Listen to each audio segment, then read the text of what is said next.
પિતા બાપનો પુષ્કળ આભાર કે એક નવો દિવસ આપણે જીવનમાં આપ્યો.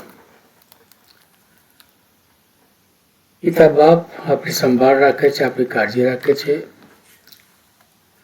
અને આપણા શરીરોને માટે જોઈતા સગડા સારાવાના પૂરા પાડે છે. આપણે તેમને ધન્યવાદ આપીએ. આજની આ ઘડી, આ તક આપણને મળી છે કે આપણે તેમના પવિત્ર વચનોનું વાંચન કરીએ.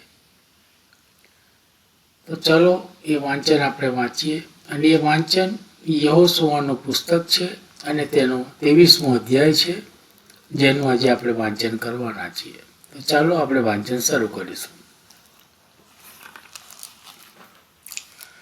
યહોશુઆનું પુસ્તક અને તેનો 23મો અધ્યાય.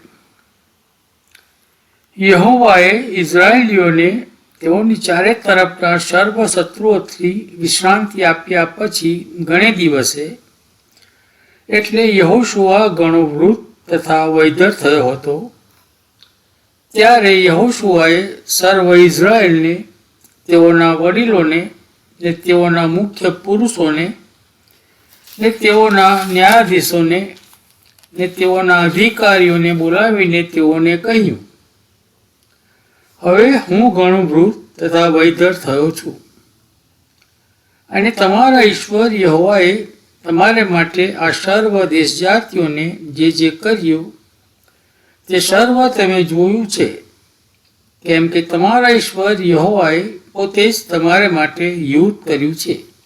જુઓ, બાકી રહેલી દેશ જાતિઓનો ને જે દેશ જાતિઓને મેં નાબૂદ કરી તે સર્વનો દેશ, યર્દનથી માંડીને છેક પશ્ચિમ તરફના મોટા સમુદ્ર સુધી મેં તમને તમારા કુળોને વતનને માટે વહેંચી આપ્યો છે.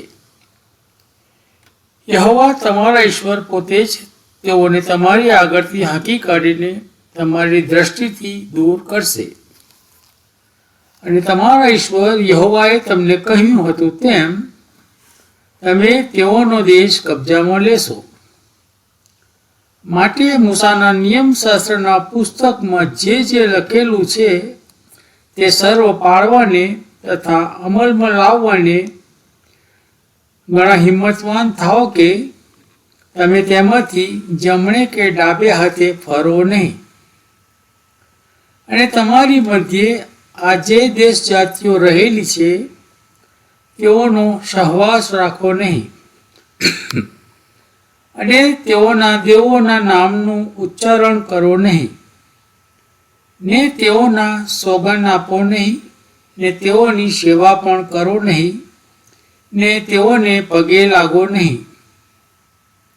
પણ આ સુધી તમે કરતા આવ્યા તેમ તમારા ઈશ્વર યહોવાને જ વળગી રહો, કેમ કે યહોવાએ તમારી આગળથી મોટી અને પરાક્રમી દેશ જાતિઓને હાંકી કાઢી છે.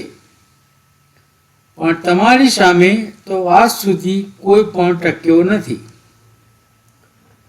તમારામાંનો એક માણસ 1000ને નસાડતો, કેમ કે તમારા ઈશ્વર યહોવાએ તમને જેમ કહ્યું તેમ તે પોતે તમારે માટે યુદ્ધ કરે છે.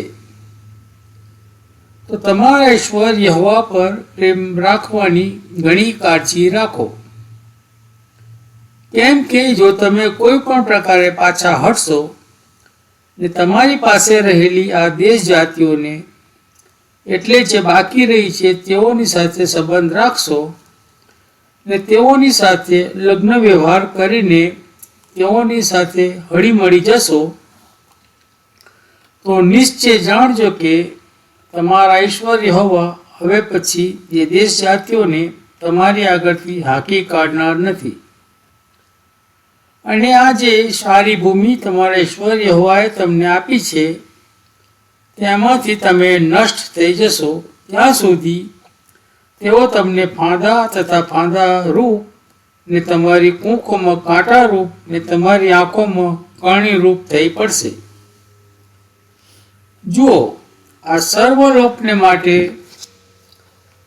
ઠરાવેલે માર્ગે હું જાઉં છું, અને તમારા અંતઃકરણમાં ને તમારા મનમાં તમે સૌ જાણો છો કે જે સારા વચનો તમારા ઈશ્વર યહોવાએ તમારા વિશે કહ્યા તેમાંનું એકે નિષ્ફળ ગયું નથી. તે સર્વ તમારા સંબંધમાં ફળીભૂત થયા છે, તેમાંનું એકે નિષ્ફળ ગયું નથી. અને એમ થશે કે જેમ તમારા ઈશ્વર યહોવાએ તમને આપેલા સર્વ સારા વચન તમારા સંબંધમાં ફળીભૂત થયા, તેમજ આ જે સારી ભૂમિ તમારા ઈશ્વર યહોવાએ તમને આપી છે તે ઉપરથી તમારો નાશ કરતા સુધી યહોવા તમારા પર આગળ કરેલી સર્વ વિપત્તિઓ લાવશે એમ પણ બનશે. તમારા ઈશ્વર યહોવાએ જે કરાર તમારી સાથે કર્યો તે જ્યારે તમે તોડશો ને જઈને બીજા દેવોની સેવા કરશો ને તેઓને પગે લાગશો, ત્યારે યહોવાનો કોપ તમારા ઉપર સળગી ઉઠશે. ને જે સારો દેશ તેમણે તમને આપ્યો છે તેમાં તમારો નાશ વહેલો થઈ જશે. પ્રભુ આ વાંચેલા વચનોને પુષ્કળ આશીર્વાદિત કરો. પ્રાર્થના કરીએ. આકાશ જેનું રાજ્યાસન ને પૃથ્વી જેનું પાયાસન છે એવા અમારા સૈન્યના દેવ યહોવા બાપ, તમને ધન્યવાદ આપીએ છીએ. તમારો આભાર તો ઉપકાર માને છે કે તમે અમારા જીવનની અંદર એક આ નવો દિવસ આપ્યો અને આ ઘડી આ તક તમે આપી કે અમે તમારા અમૂલ્ય વચનો વાંચીને સાંભળી શકીએ. તેને માટે વિશેષ પ્રભુ પિતા, તમારી કેટલી મોટી દયા ભલાઈ કે અમે અમારી માતૃભાષાની અંદર તમારા વચનો વાંચીને સાંભળી શકીએ છીએ. તેને માટે પણ અમે તમારો આભાર તમે ઉપકાર માનીએ છીએ. પ્રભુ પિતા, અમે આ વચનો વાંચીએ એટલું જ પૂરતું નથી, પણ એ વચનોને અનુસરીએ, અમારા જીવનમાં ઉતારીએ અને તમારા કહેલા માર્ગોમાં ચાલીને તમને સદા વફાદાર રહીએ. તેને માટે તમે અમારી સહાયતા મદદ કરો બાપ. વિશેષ માંગીએ પિતા બાપ કે પૃથ્વી પર અત્યારે લડાઈઓ ચાલી રહી છે અને એ લડાઈઓની અંદર ઘણા કુટુંબો અને સભ્યો પ્રભુ પિતા સ્મરણને શરણ થયા છે, ઘણા ઘરબાર વગરના થયા છે, ઘણા ઘાયલ થયેલા છે બાપ. ત્યારે પ્રભુ પિતા તમે વિનંતી કરીએ કે તમે શાંતિના સરદાર છો, તમે શાંતિના દેવ છો બાપ.